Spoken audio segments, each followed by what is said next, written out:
Bonjour l'Afrique, bonjour le monde. C'est clair que le monde bouge et l'Afrique avec. C'est clair que l'Afrique bouge, le Burkina Faso surtout avec 5 bougées le vendredi 7 juin du côté bien sûr de Ouagadougou. C'est la capitale du pays des hommes intègres. C'est bien évidemment la capitale de ce magnifique pays membre de l'AES, membre du Liptako Gourma. Et donc, ça a véritablement bougé de ce côté-là. C'était une grogne positive qui a donc eu, on va le dire, pour point de chute et de départ les locaux de l'ONU, du côté bien sûr de Ouagadougou, donc devant la direction de l'ONU qui appartient à l'Organisation des Nations Unies.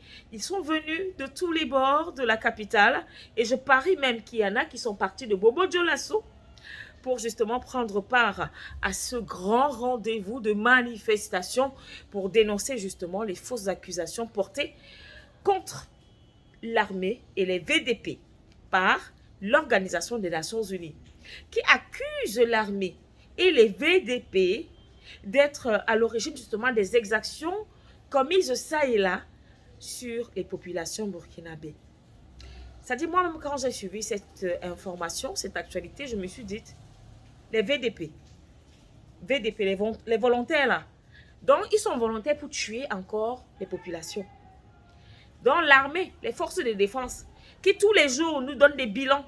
Comment ils ont ratissé large. Comment est-ce qu'ils ont capturé des rebelles.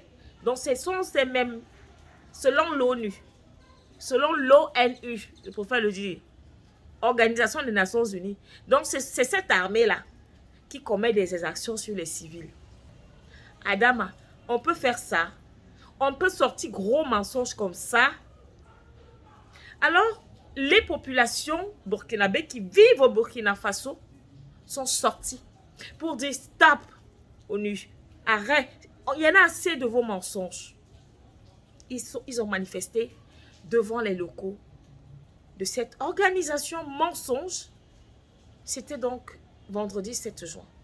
Ce qui est beau, ce qui était beau à voir, l'architecture de la marche, des pancartes, et bien sûr en scandant ONU, dégage, abat l'ONU, ONU, va-t'en, ONU, ici c'est le Burkina Faso, ici ce n'est pas l'Organisation des Nations Unies, ici c'est la terre de nos ancêtres, ONU, dégage. Voilà ce qu'on pouvait lire sur les pancartes. Et bien évidemment, au même titre que vous lisez ça sur les pancartes, c'était l'hymne d'hier, vendredi 7 juin, de ce côté-là, devant les locaux bien sûr, de l'Organisation des Nations Unies. Et justement, ces manifestants, pour vous dire, cher ONU, que les Africains suivent également l'actualité à l'extérieur. Ils vous disent, le temps que vous perdez à venir propager les fake news sur l'état sécuritaire du Burkina Faso, vous gagnerez mieux à faire la lumière sur ce que votre ami Benjamin Netanyahu fait. Israël, Palestine, faites la lumière sur ces affaires, ça vous dépasse. Vous venez vous déverser au Burkina Faso en Afrique. Parce que selon vous, vous pensez toujours que l'Afrique est votre chasse gardée. Les mêmes populations que vous traitez de nègres, de zéro dans la tête là, vous ont demandé hier, le vendredi 7 juin, de faire la lumière sur la fameuse affaire de l'Ukraine. Faites la lumière dessus.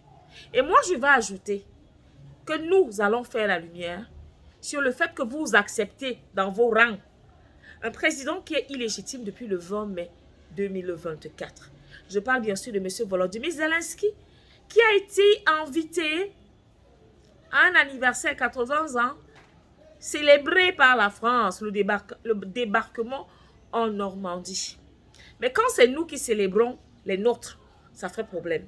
Quand ce sont nos chefs d'État dont les pseudo-mandats de transition arrivent à terme sans que les objectifs fixés ne soient atteints, vous leur demandez de dégager. Mais demandez aussi à Zelensky de partir. Allez faire la lumière là-bas avant de revenir ici chez nous en Afrique. Nous dicter ce que vous voulez. Je tiens à le rappeler. L'Afrique n'est la chasse gardée de personne. À un moment donné, il faudra qu'effectivement, cette ingérence dans nos affaires africaines cesse. Parce que vous avez tellement à faire. Voilà la Russie qui vous fait perdre le sommeil. Commencez par là avant de venir. On ne veut même plus que vous reveniez chez nous. La Russie vous donne, vous met au travail, comme on dit chez nous en Afrique. Sur ce, bravo au peuple burkinabé. Bravo. Un exemple à suivre. Salam.